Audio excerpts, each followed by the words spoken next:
With the transfer window due to open in just over a month, Goal.com's Carlo Garganese thinks clubs from England should be sending their scouts to Turin. If you had to pick one player playing outside of England at the moment who's man-made for the Premier League, it would have to be Arturo Vidal of Juventus.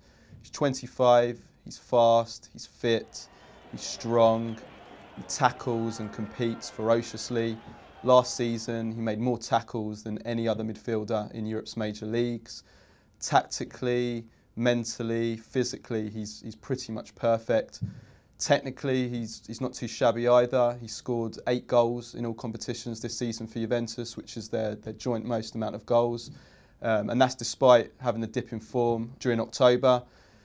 During the Champions League first game, he played with a limp for over half the match against Chelsea, and he was the inspiration behind their comeback. He scored while he was injured. Any team in England would love to have them in his team. And Manchester City, Manchester United are both crying out for a midfielder at the moment, and if they could pick one midfielder, it would probably be Vidal.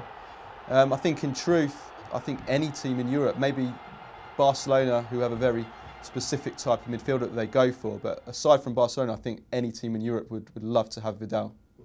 Arturo Vidal is no stranger to the referee's notebook and has been sent off in his last 2 international matches. But Garganese doesn't think that will be a problem in the Premier League.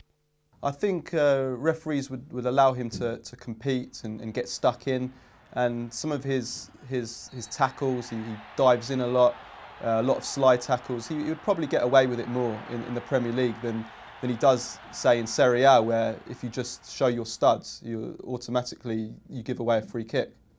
Vidal and his Juventus side go up against European champions Chelsea on Tuesday, and after scoring in the corresponding fixture at Stamford Bridge, Blues boss Roberto Di Matteo will be looking for ways to stop the midfielder.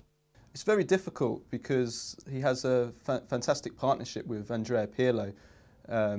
Vidal wins the ball, Pirlo uses it. So really, you can only focus on stopping Pirlo rather than stopping Vidal. Vidal eats up the yards, he's end-to-end, he's so energetic, you cannot match him for energy. It's impossible, you really can't do anything to stop him. You just have to hope that he has an off day, and he did have a downturn in form during October, but if Vidal is at his best, it's very, very hard to win the midfield battle against Juventus.